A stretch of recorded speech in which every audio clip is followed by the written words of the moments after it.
আপনাদের বলছি, আপনার যে সহযাত্রী আপনার কাছে বা পাশে বসে আছে, যে আপনার সঙ্গে নিত্যযাত্রা করে, অথচ আপনি জানেন সে হয়তো টিকিটও কাটে না, এইখানেই আমরা পূর্ব রেলের তরফ থেকে একটা স্পেশাল ড্রাইভ নিচ্ছি।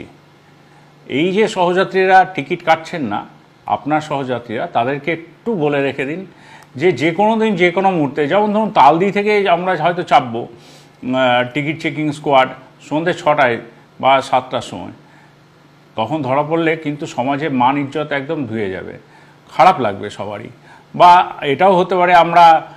যারা হাওড়া ডিভিশনের যাত্রী তাদের কথাও বলছি, তাদের জন্য আমরা হয়তো আরামবাগে চাপলাম, মানে এমন একটা লোকেশনে চাপবো যেখানে হয়তো মানে কোনো দিন আশাও করেননি মানুষজন যে আমরা টিকিট চেকিংয়ের জন্য ওই সন্ধ্যাবেলায় 7টা বা 8টার সময় আমরা টিকিট চেকিং করব। এটা উদ্দেশ্য কিছু নয় যে টিকিট চেকিং করে আমরা রেলওয়ে প্রচুর লাভ করবে, এটা নয়, কিন্তু যেটা উদ্দেশ্য সেটা হলো যে আপনার সহযাত্রীকে একটু বুঝিয়ে দেওয়া যে মানুষের উপকারের জন্য রেল এই কাউন্টারগুলো করেছে, ইউটিএস সিস্টেম করেছে যাতে সহজে টিকিটটা কাটতে পারে। আর বাসের থেকে রেলের ভাড়া অনেক কম, টিকিটটা যদি নিয়ে নেয় হাতে তাহলে তো অনেক সুবিধা, এই সামাজিক অসম্মানটা তো হয় না। যেমন আমরা এটাও ভেবেছি যে ঝাপটার ঢাল বা ওইদিকে কাটোয়া, এরকম ছোট ছোট লোকেশন ধরে আমরা চেপে যাব, চেপে গিয়ে বা ওইদিকে লালগোলায় চেপে যাব,